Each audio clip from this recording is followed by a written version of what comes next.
Tadam! Tadadam! Alors, à monter seul, je dis pas que c'est simple, hein. Surtout quand on est impulsif, mais tenace. Voilà.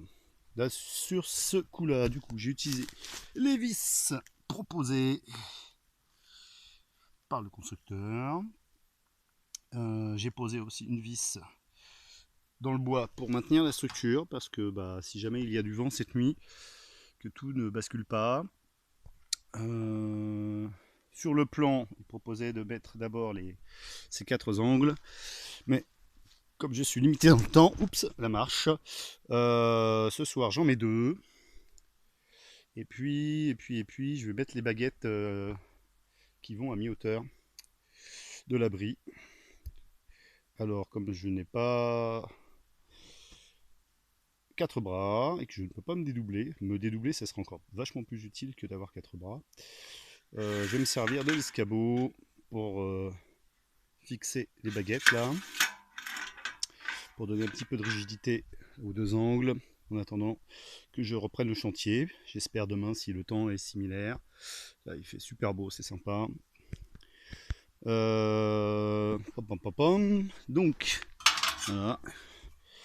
Faut mettre un coin. Et la vis, elle prend à la fois l'angle, le coin et la baguette.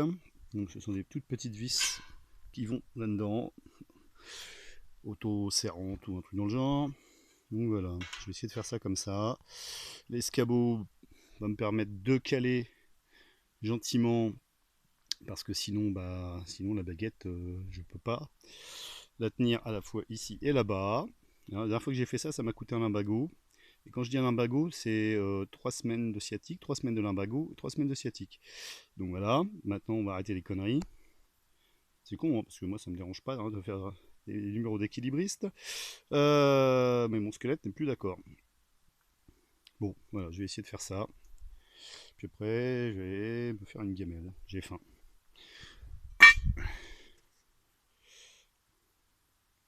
Ah, le plan.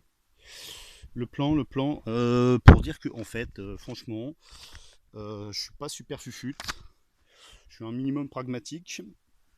Et ça va, hein.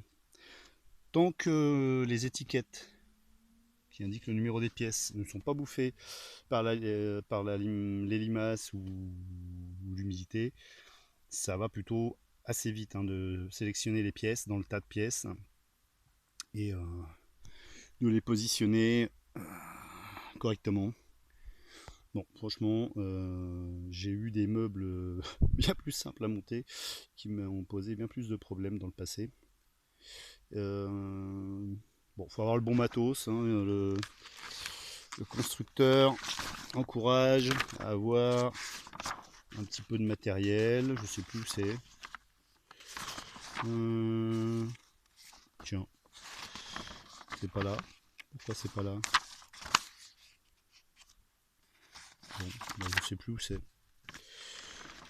Bon, faut une visseuse, un niveau. Bon, on peut pas dire que je me sois beaucoup servi du niveau. J'ai même pas eu besoin d'un marteau, pour vous dire. Bon, je retrouve pas. Normalement, il y a une liste des outils recommandés, tournevis, clés, choses comme ça. Bon, écoutez, j'ai besoin de mes deux mains. Ça marche pas comme ça. On verra ça plus tard.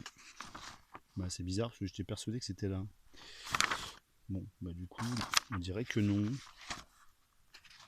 Oui, j'ai du mal à lâcher. Bon, il va falloir que je lâche quand même, parce que du coup, ça y est pas. Ça n'y est pas, ça n'y est pas, ça n'y est pas. Mais c'est bizarre, j'aurais halluciné. Moi, c'est pas mon genre. Ah, je crois que c'est quelque part par là. Voilà, tadam. Donc, des gants. Alors, personnellement, moi, bosser avec des gants, j'y arrive pas. Et faut faire attention. C'est sûr que les pièces sont coupantes. 1 mètre. On est bien d'accord, c'est mieux, surtout quand ça fait 283,3. En pas, ça marche beaucoup moins bien. le tournevis. La clé pour le moment, j'en ai pas eu besoin. Petit tournevis et tournevis plus gros. Ouais, bon, de toute façon j'en ai plusieurs. Ouais, visseuse, dévisseuse ou perceuse. Perceuse, hein, mais il y a des pièces normalement à percer. Bon, pour le moment j'en ai pas eu besoin et je vais tout faire pour éviter parce que je ne pense pas avoir les forêts nécessaires. Donc je vais faire autrement.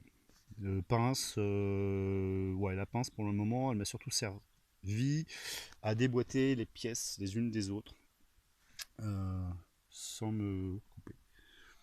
Mais voilà.